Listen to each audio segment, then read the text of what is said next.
Oh, I've been so looking to this face that you see next to me as somebody that people know far more than me. This is Peter Garland, and a great London personality, a great radio personality, a great friend to us, great help to the food bank and places like Jesse's Journey to the community. But Peter, I have been so excited by this, and Jane was a bit jealous today. She had to go down to the food bank, but she wished she could have been here to say Oh, hi to you. But it's so great to see you, and thanks for well, doing it's the show today. I'm honored that,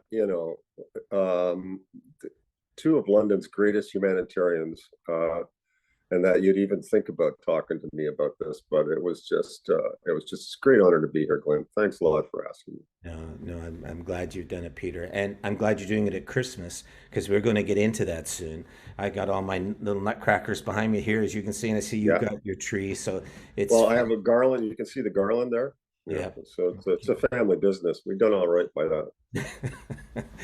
Anyway, let's get into things a bit. I mean, I think Christmas is so synonymous with the food bank in you because, the food bank goes back 36 years. You and I and Jane and Ann Hutchinson, who worked at the radio station as well. I worked across the street from you. I was a firefighter at the Hmm. fire hall there. You were at the Free Yeah. Press building with the Hmm. Radio 98, right? And Yep. from that we made contact as soon as the food bank got started. But I thought just before that, just give us a bit of your background. Did you work for the Air Force, was it? I was in the Air Force for 12 years before I got into broadcasting. Yeah. I Yeah. joined up when I was 17, the height of the Cold War, and I served on the Pine Tree Line for 12 years, and got involved as I was a radar operator, but Yeah. as a hobby, each little station had their volunteer radio station. So I Mhm. volunteered for the little base radio station. I got hooked on that, and that turned into a career that I started in 1970 Yeah. in And you Stratford, ended and up then in London, but at that point, Bill Brady was the big radio personality. I remember. mm, But you made yeah. contact then, and how was it that you succeeded Bill? How did that take place? Well, I was the morning man. I started my career at Stratford, and then in '72, I got hired to come to CKSL, where I was did the morning show for about 9 years, and then I because it's a close knit community, radio community, got to know Bill, and then he was stepping down from the morning show, and one thing led to another, and next thing you know, he asked me if I'd take over the morning show at CFPL. So yeah, that was a big step in my career, thanks to Bill. And then I did my comedy and stuff like that. But there was a serious side of the show too, where I get involved with community events, and I was shocked, along with a lot of other Londoners, in '86, I think it was 1986, to read a piece in the Free Press that there were two Londoners, this firefighter and Jane Roy, were starting something called a food bank. I said, "What is that?" Read the article. Are you kidding me? Here we are in London, Ontario. We've got people in this community that wake up with no food in the cupboard. I was probably naive, but I was shocked. And a lot of people were that I talked to around that time. And since then, to learn that that was not just a small problem, it was becoming a big problem. So I invited these two people to come on the show, and we did an interview, and I was, along with a lot of Londoners, very impressed with your motivation and your desire to feed people who are who needed help, not all the time, but sometimes. And so I don't know. I just got involved totally. It was something just appealed to me. I couldn't stand the thought of people in this community or anybody going hungry in the world. So I thought, well, I could help here. So Yeah. I think uh, it's really important at the beginning of the food bank for people to understand that um, I was so wet behind the ears, and so was Jane. Right. We just didn't know what we were going to do. We'd been asked by the mayor to consider starting a food bank. We'd never heard of one. And but how do you start from that, where a lot of people who think really there's not much of a poverty problem in London, to Mm, say, okay, well, we're starting a food bank. How do you become known? And I remember when we had our very first food drive, I went to the head of the London Free Press and said, would you put a bag in the paper like they do in Toronto, a paper bag, and people could collect yeah, food and yeah. turn it in. I went to the fire chief and to the police chief, and they offered their services. And I remember going to institutions and them being so supportive. I went to Chamber of Commerce, for instance, and they were so all in that first year. But really, it was the getting to know you, I felt, that really changed that. Within that first, all of those people heard about a food bank and they heard about this Mhm, the London people trying to start it, but they didn't know too much about it, didn't know too much about poverty. And mhm, then we got to know you, and then you started applying yourself to our situation as a food bank and helping it. And mhm, through that, personality became very important. People then mhm, got to know us. And mhm. but there had to be kind of a transfer of trust, Peter. That's how we remember it. People had no idea who we were, but when Peter Garland and Hutchinson, who was there, are saying, you know, these are people that we need to support. People believed you, and they came over and gave that kind of support. And I remember that was one of the first lessons I learned at the food bank, that people can transfer trust, but they really have to trust the person that's talking to them. And you had that kind of trust with people, and I'm sure. Well, thank you very much. But we were both Anne and I were fortunate fortunate enough to work for a very powerful medium in London. You know, the Heritage Station CFPL 980, and so we had a big audience, Yeah, and uh, and it was a story that had to be told, and so we did, and that helped a lot. And then it came down to, well, what can we do besides spreading the word on air yeah, physically to help? So I had been involved, in radio before that, and many Santa Claus parades where mhm,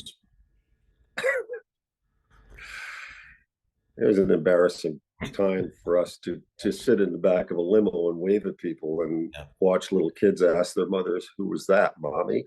mhm, I thought maybe we could turn this into some sort of an event that would be able to help someone. So yeah, uh, uh, now there was a woman that worked in the promotions department at CFPL named Sue Bedell. yeah, And I can remember going into her office and saying, we should do something, for the food bank. And then shortly after we had that first interview, and the Santa Claus parade was coming up. So, I said, or she said, we're not really clear, but we came up with the idea of collecting food at the parade. mm, Now it's pretty commonplace. And we thought that's a great idea. What are we going to do with it though? When we can't have people walking down the street with bags of food. So there was this wonderful friend of ours, Annie and I, who lived in the country, and he was a great farmer named Bob O'Neill, and Bob used to do. We had been on these Christmas sleigh rides out at his farm before that he did for a business over the holiday season. So we'd been on that a couple of years before, and I called up Bob and I said, could you think he could bring in a wagon, some sort of a wagon we could go down the street with, and pull it with I don't know, we have a horse or a tractor, Glen, I don't remember, but anyway, so he did. He gave us a great big flat wagon, and we got on the air and really pushed that for the couple of weeks before the parade, and didn't know what to expect really. yeah, And yeah. we had some volunteers from the food bank, firefighters, I think, The firefighters are and all involved. volunteers Yeah, from food bank walking beside, and of course the radio people walking down beside the wagon as the parade went on. And well, not only did we exceed our expectations, but when we got to the end of the parade, though, it was like the straw that broke the camel's back. Somebody put a bag on and the axle broke. Do you remember that? they do. On the farmer's wagon. Yeah. So that was the first example that we had, Glenn. And of course, it's been going on ever since, of the extraordinary generosity Yeah, of people in this area for the food bank. It's been incredible. I think now maybe I'm wrong here. I don't think there's been one food drive that we've had that's been a disappointment. It's No. always been a little bit more than the previous one. Am I right? Yeah, In that's all right. those years, 35 years. Hmm. It's so the people in this community and around in this area are so generous. Well, Yeah. that was the first Santa Claus parade we had, and it turned out to be, you know, for the guy that used to wave at people, nobody knew who he was. Very gratifying to finally do something that was positive with a Santa Claus parade. And for Jane and I mean, it was new. We were trying to figure it out. I remember I got all the firefighters involved. The police chief was there. The fire chief was there. It was all great. But we also had a backup trailer. A fellow named Randy Sinclair, who was a firefighter, brought along just in Yeah, case it went wrong. There was so much that went on the wagon that broke the axle. We had to take a bunch of food and we put it on this other trailer. And there were four wheels in that trailer. And halfway along, I just remember we heard this bang. It sounded like a gunshot and a tire blew on the trailer. Well, now all that weight is on three tires, right? Then bang, the next one blew, and it was only another 30 seconds before the other two blew as well. So now we got a trailer with a broken axle and another one with four flat tires because of the generosity of Londoners, just as you said. But we sat yeah, there, we had no idea what to do. How do you get stuff off of a broken trailer? So I remember the firefighters, that's right. they shoved it all onto fire trucks and everything else we carried. It was a real signal of the generosity of Londoners. And Yeah, then that next spring, we had our first food drive. And that's when, we were told to expect 40 to 50,000 pounds of food. We got 240,000 pounds of food, if you wow. remember. And Yes, I now Londoners I were recall. just so generous. But I think, Yeah. Peter, they were also responding to, I remember in that very first food drive, the Free Press did a series of stories called The Other London, in which they started talking about poverty and what people are going through. And really, for a lot of people, that was their first exposure to that Mhm. there was this side of London that they hadn't seen. So I think people just weren't responding to the food bank or responding to Peter Garland, which was wonderful. They were Mm. also responding to their own community need as they heard it That's for the a good first point. time. They weren't really sure about that. But let's fast forward a bit. Then the next year, you decided to do something on Christmas Eve, even though you were doing a morning show. What did you do there?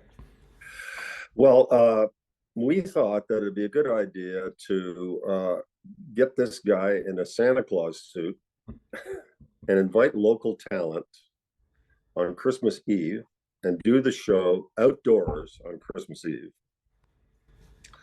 And right in front of the radio station at the time was right at York and Waterloo, there across from the Central Fire Station, and and get firefighters and volunteers on each corner of York and Waterloo, and drivers would combine handbags of food out the window, and that turned out to be pretty good, thanks to, well, not only the volunteers but the people who volunteered to entertain, which, because we did live music. Denise Pelly was there Yeah, every year yeah, for, how long did this go on? 15 years. yeah. And the Medway Madrigal Choir and Yeah, the Macaulay boys, Glenn were they there? Glenn Bennett. Glenn Bennett, yeah. You know, I mean, it was just wonderful every year. It just became this tradition, and we did that in front of the station. And um, once again, the generosity of Blender showed up. People came out of their way to come downtown and hand bags of groceries out of the car window to the firefighters, and so we did that for a long time, and that was a really special, fun thing for everybody, I thought the best and part of it, Peter, was you would interview the people who would donate. So they would pull up, they'd give the food, and then you would say, "Well, get that person to come up here," and you would interview that's them. right. Remember that? Yeah, So these are yeah, average Londoners who got their chance to be on the radio. I remember the police coming down with a paddy wagon full of food, yeah.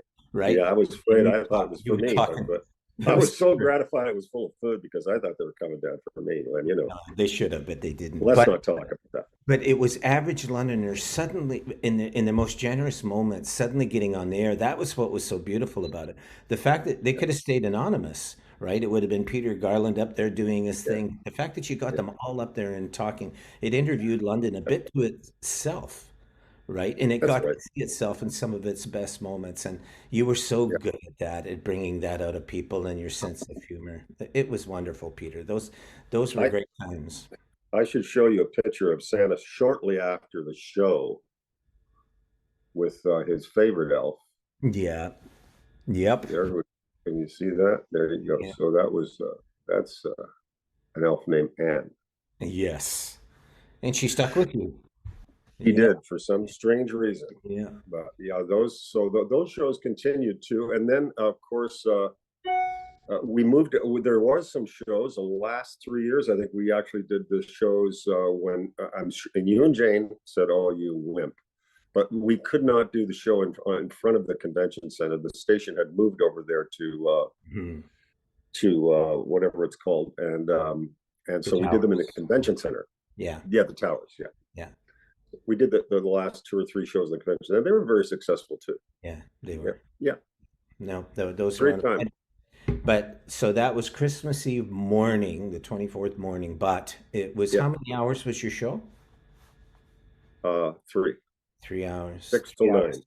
So much of Six, London seeing all this stuff about itself. I just, for three straight yeah, hours, yeah, yeah, I thought that was pretty awesome. yeah. We go down in the dark. We'd be there in the dark, and 6 in the morning. Bob Ross, our engineer, would be out trying to hook up wires with frozen fingers, and before I went out, I'd get dressed up in the Santa Claus suit with the mic open, and as Santa's helper. Yeah. Let's just make that clear for any young people that are watching. I was Santa Claus's helper, and I was putting on my costume in the studio Yeah. on the air, and had to as put a pillow under the belt just to show that I was. Don't you say anything. Yeah. But Yeah. I know what you're tempted to say here. Yeah, I know.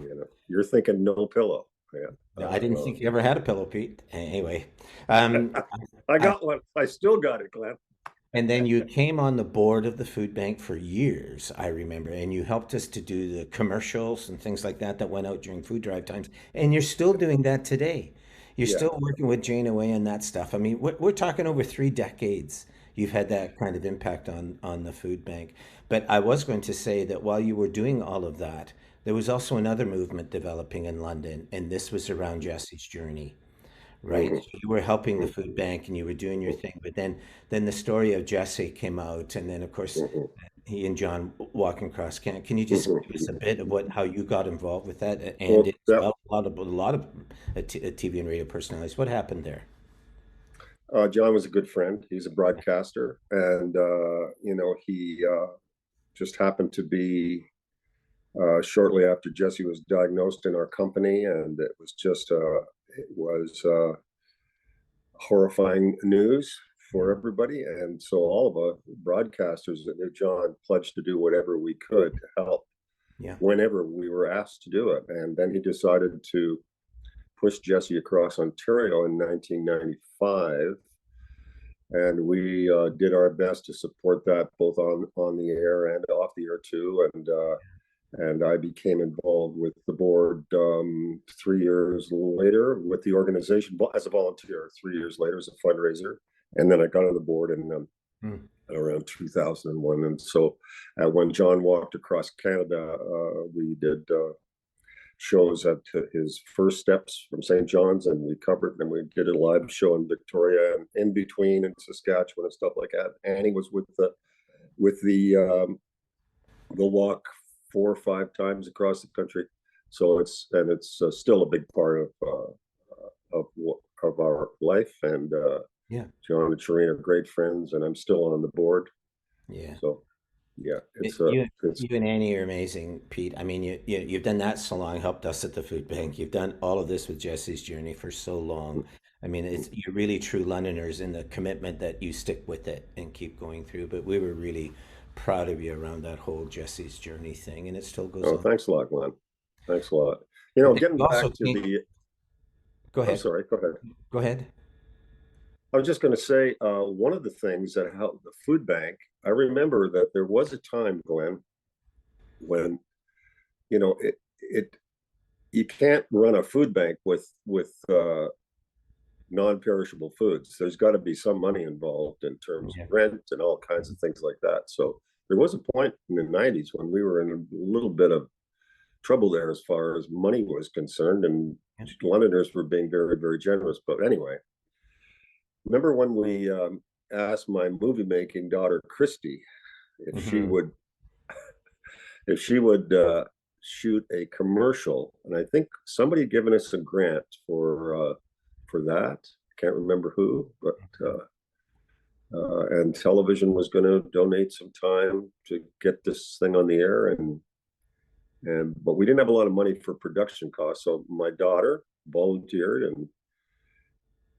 and you and Jane went down to meet her at a tree farm north of Toronto, Christmas tree farm. Stouffville, Ontario. I remember. No snow though. There was no snow when we got there. There was, but then, miracle of miracles, Yeah. it started to snow, Yeah. An hour later. and It's so true. Heavy, heavy snow. and Christy filmed Jane and doing this wonderful 30-second, and it was a thank you. It wasn't a Mm. please we need food or money. It was just on behalf of the food bank, thank you so much. And that commercial continues to run to this day. Yeah. But it generated so much support at the time, financial support, because Yeah. here the mailman would arrive with a bag full of envelopes with all kinds of donations, and we were just Yeah. so relieved that that worked out the way it did. Yeah. And that is our Jane, of course, is saying I like to redo that now because I'm for some reason she looks exactly the same to me as she did in 1995, but Yeah. she doesn't think so. So, but we continue. I fight. I said, no, this is our Christmas card. We've got to get that on the air. So Um, Jane's in the background somewhere saying, no, no way. I've never liked that commercial ever because it Mm, shot Jane into pop stardom, right? And all of a sudden everybody was going, Glen who, Glen who, and it was everything was all about Jane. But I'll just spend 30 seconds here saying you helped us a lot yeah. about the stuff in Sudan that Jane and I've been involved in for the last Mm, 22 years, right? mm, We were there at the original mm, press conference when we mm. talked about what we were going to do. You came with us to Guatemala where we were I did. helping to build Yeah. schools, right? And you taped some of your stuff for your programs there. So Yes. you're an amazing person. Annie is an amazing person. But for people Mm, like Jane and I who are trying to find our way in the world, if it's not for these London staples pulling up alongside of you and helping you to do it, you just don't get to where you're going to. But the fact that you're still doing these kind of things, I think, is amazing. However, well, I did want to ask you, Pete, um, that it seems to me we've gone in 3 decades from people really being surprised that there was any poverty in London right. to all of a sudden now just accepting it, right? There's so much poverty now. There's so much homelessness. The Mm, food bank, we're helping 21,000 people a month. mm. This last Oh, month, November, was our biggest ever. And we all look at that. We go, oh, gee, it's too bad. We have this need for food banks and all of those kind of things. And yet it's getting worse and worse and worse just at the time when there's still tons of money going through this country. But it's hard for me. It must be hard for you and Annie as well to see a community go from that to kind of accepting a kind of poverty. There seems to be some kind of generational shift or economic shift. Do you feel that? absolutely, we do. Andy and I were just on a drive the other day, going through central London and and downtown, and looking at the homeless people, and just you shake your head about the variance in have and have Yeah. not. And I'm using London as an example. It's right across the country, Yeah. and uh, how to help these people, and you know whose children are these, whose Yeah. brothers and sisters are these, how do they arrive where they are, how can we help. COVID, the pandemic, certainly didn't help this situation, but Mhm. it was bad before that happened. um, what's the answer, Glenn? Well, We're trying. yeah, I've got my own answers, but I don't want to do that. It's not really something I'm trying to interview you and talk to you about it. But I will say that I my just about got away with it there. my ultimate view of these things is that we have kind of become disassociated as a society. we connect on Facebook, we do all of these other things, but this ability to be able to come together to support our institutions. So things like hospitals, things like Rotary clubs or Kiwanis clubs, the churches, faith groups, business associations, those kind of things. People are much more prevalent now where they would rather just approach things from a distance. And I think that's made it very hard for us to pull together as a community and kind of experience together what we're going to do. But it's one of the things I was saying to Jane this morning before she went to the food bank. That was one of the things that you excelled at.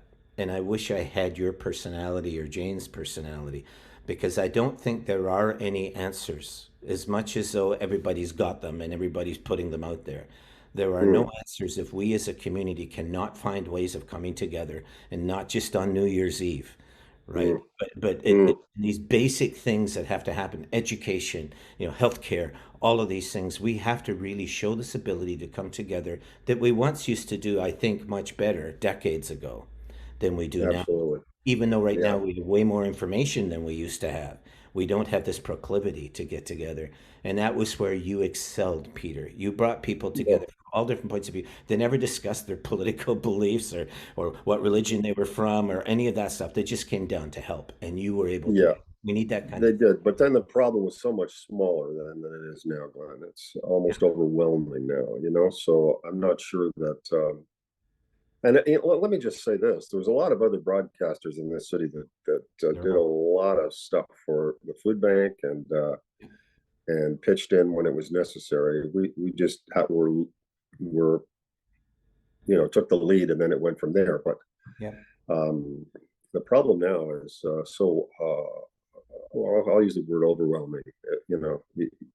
It's and like you say though, it's going to take a lot of cooperation and Yeah. to try and help bring it to at least slow it down a bit. I don't It's think it's going ever to going to end. it's going to take all of us. That's the problem, and we have to find ways of coming together. And you helped to do that. I remember other radio personalities, people like Rich Greven, and Yes. now the radio personalities today that are constantly calling us and asking about the food bank. They're all doing their best. All Uh, right. we have to find ways of coming together, and Mhm, mhm. I don't know quite how we're going to do that. Just before we go, because we've only got a couple of minutes left, Peter. Yeah, Okay. you don't just live in London anymore. You're also down in the East Coast. Tell us about that just for a second. Well, ironically, yeah, we had a home in a lovely place called Twillingate, Newfoundland. I was born in Newfoundland, and Yeah. so I went back there. I've been going back for years and years. Annie and I have been going back, and we bought a house. It's a kind of a summer cottage that we had. We just recently sold it, Glenn. Oh, So, you didn't know that. Okay. Yeah. yeah, we did. But I'll tell you who. I don't know. Maybe I shouldn't say this. No, okay, I'm big coach. Yeah, no. But a friend has purchased it, so we're very glad that it's kind of staying in our friends and family group, and we loved our time there. We're going to be continue to go back to Newfoundland, Yeah. but That's good. yeah, yeah, it was lovely. Yeah, Well, Pete, one of the great things about you and Anne is that you guys are hardly blasts from the past. I mean, when I think of how you're still doing, helping out at the food bank, helping Jesse's journey, doing shows like this, I'm sure you're doing a million other things as well. But I thank you that you didn't so much just bring yourselves along, but you brought, a time in our history as a community where people really did want to come together physically to meet and mhm. to do things together. And it seems to me you still excel at that. Your voice brings out so many memories to me. Even if this wasn't video, just hearing your voice would make me kind of emotional. It's so familiar to people. But I thank you for not giving up. I thank you and Andy both for not giving up on the community, for staying involved in the way that you have. It's what it's going to take, Pete. It's going to take all of us. But you bring a whole generation of people with you that love you, and we all do. And Well, we're Pete, we all wish you the merriest of Christmases. Thank you for Merry all the help that Christmas you've to you and given. Jane and the whole family. Yeah, we wish you all the very best, and thanks for doing this show. You're welcome. Take care, Glenn. Yeah.